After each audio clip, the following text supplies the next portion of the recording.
नमस्कार, मैं हूं शंकर। न्यूज बाइस्कोप में आप सबों का स्वागत है।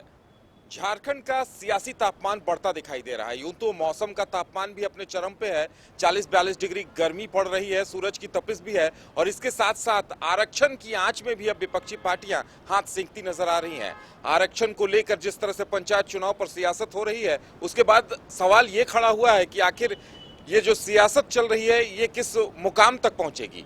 सिर्फ बात इतनी सी नहीं है, बात इस वजह से जेएमएम ने एक दिन पहले कहा कि केंद्रीय मंत्री लगातार दौरे कर रहे हैं, यह आचार संहिता का उल्लंघन है।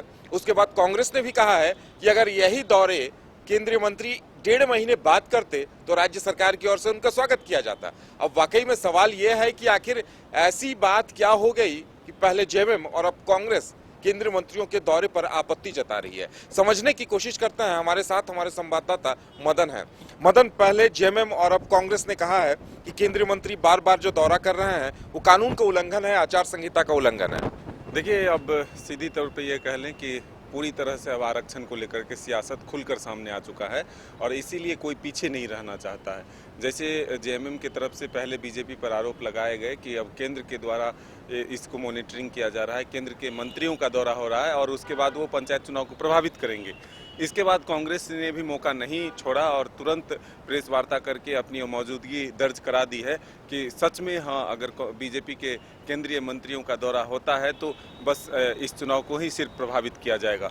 हालांकि जो कार्यक्रम पूरे देश में चल रहा है, बीजेपी ने इसका जवाब दिया है कि पूरे देश में अमृत महोत्सव चल रहा है और इसी के दौरान परिभ्रमण और परिदर्शन कार्यक्रम चल रहा है। इस तहत वो आ रहे हैं। क्या एक केंद्रीय मंत्री पंचायत चुनाव के प्रचार के लिए पहुंचेंगे? तो ये अपना दलील था बीजेपी की तरफ से, लेकिन हम ये कह सकते हैं कि बीजेपी ने जो ये बातें रखी है कि जेएमएम और कांग्रेस को इस बात की डर सता रही है कि पंचायत चुनाव में जो पिछड़ों के आरक्षण को खत्म किया गया है, इसका नुकसान कहीं ना उठाना पड़े, इसलिए बीजेपी और आजसू इस विषय को ज़्यादा हाईलाइट कर दे, इससे पहले वो इसे रोकना चाहती है। इसलिए वो बीजेपी और आजसू बीजेपी पर आरोप लगा रही है कि पंचायत चुनाव को प्रभावित करने के लिए केंद्रीय मंत्रियों का दौरा कराया जा रहा है। बिल्कुल मदन, आरक्षण एक ऐसा मसला है जो हर किसी के दिल को झकझोरता है और अगर चुनावी मौसम में अगर आरक्षण का मुद्दा किसी को मिल जाए तो फिर बल्ले बल्ले बात होती नजर आने लगती है। क्या जेएमएम को, कांग्रेस को इस बात का वाकई में डर सताने लगा है कि ये आरक्षण के मुद्दे पर हाथ ना सेक लें विपक्षी पार्टियां?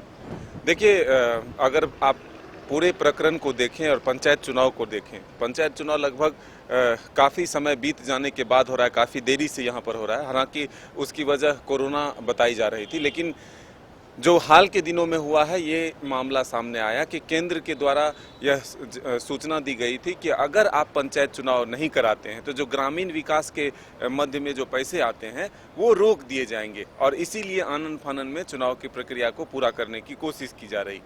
तो अब सच्चाई क्या है इसका दावा तो हम नहीं करते, लेकिन वजह यही बताई गई और सरकार ने जिस तरह से जल्दबाजी दिखाई है पंचायत चुनाव को लेकर के, जरूर माना जा सकता है, क्योंकि ओबीसी आरक्षण को लेकर के कई सत्ता पक्ष के विधायक भी राजभवन तक पहुंच चुके थे कि कोई ना कोई पहल की जाए और ओबीसी के समाज के लोगों को, पिछड़े समाज के लोगों को भागीदारी दी जाए, क्योंकि पंचायत चुनाव में काफ़ी बड़ा वर्ग जो है इससे अछूता रह जाएगा और उसका लाभ नहीं मिल पाएगा। तो इतनी जल्दबाजी क्यों है पंचायत चुनाव में? मध्य प्रदेश सरकार का हवाला भी दिया जा रहा था कि वहाँ पर कोर्ट ने आदेश दिया और उसके बाद 1 महीने के भीतर सर्वे करा लिया गया। ट्रिपल टेस्ट की जो बात हो रही थी वो कराए जा रहे। तो झारखंड में क्यों नहीं हो सकता है? इतनी जल्दबाजी क्यों? 2 महीने 3 महीने और देरी से चुनाव हो तो सारी प्रक्रियाओं को पूरा करते हुए पिछड़ों को आरक्षण भी दिया जाए।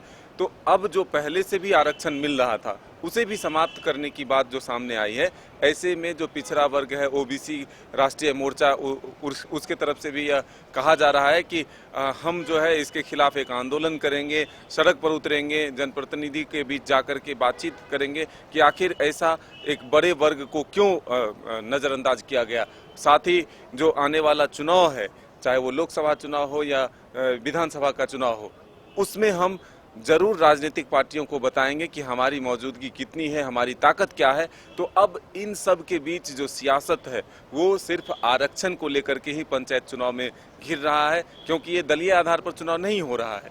इसलिए तमाम जो राजनीतिक दल के लोग हैं वो ये चाहते हैं कि इस विषय पर कहीं विपक्ष जो है भारी ना पड़ जाए, खास करके सत्ताधारी दल जेएमएम और कांग्रेस। इसलिए मोर्चा अभी से खोल रखा है कि अब कल का वक्त है जहां चुनाव आयोग के पास जाकर के जेएमएम ने जो पहले घोषणा किया है कि वो शिकायत दर्ज कराएंगे। तो अब देखना होगा कि आगे इस पर कार्रवाई क्या होती है। हालांकि अभी केंद्रीय मंत्रियों का दौरा जारी है। बिल्कुल, गांव की सरकार गांव के स्थानीय छोटे छोटे मुद्दों के आधार पर चुनी जाती है, और जब गैर दलीय चुनाव हो रहा है तो जो ग्रामीण लोग होते हैं, जो वोटर्स होते हैं, वो छोटे छोटे मुद्दों के आधार पर तय करते हैं कि प्रत्याशी की छवि कैसी है। इन तमाम चीजों के आधार पर तय होता है कि चुनाव में जीत किसे दिलाई जानी है और वोट किसे दिया जाना है। लेकिन लगता है मदन, इस बार पंचायत चुनाव को लेकर जिस तरह की सियासत देखने को मिल रही है, ये कुछ अलग ही मिजाज इसका सामने आ रहा है। बिल्कुल, देखिए अप्रत्यक्ष रूप से भी यह चुनाव कहा जाए तो होता है। सीधे तौर पर दलों की भागीदारी इसमें नहीं है, लेकिन जरूर माना जाता है कि अधिकतर उम्मीदवार किस पक्ष से आए हैं, उम्मीदवार किस तरह से जीते हैं, इस पे जरूर अपनी वाहवाही लूटी जाती है।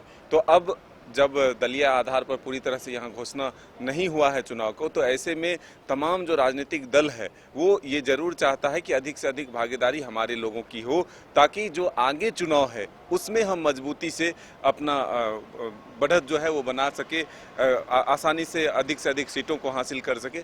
इन तमाम चीज़ों को ध्यान में रखते हुए तमाम राजनीतिक दल अपने समीकरण बिठाने में लगे हुए।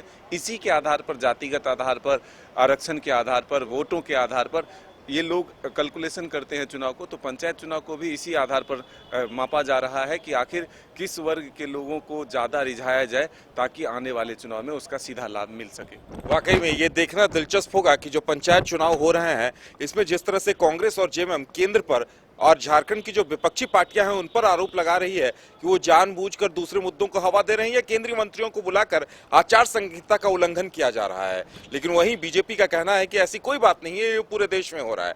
तो अब शिकायत दर्ज कराई जाने वाली है, और आने वाले दिनों में इसका क्या कुछ असर दिखता है, ये तो आने वाला वक्त बताएगा। फिलहाल हमारे साथ इतना ही, हमें दीजिए इजाजत, नमस्कार।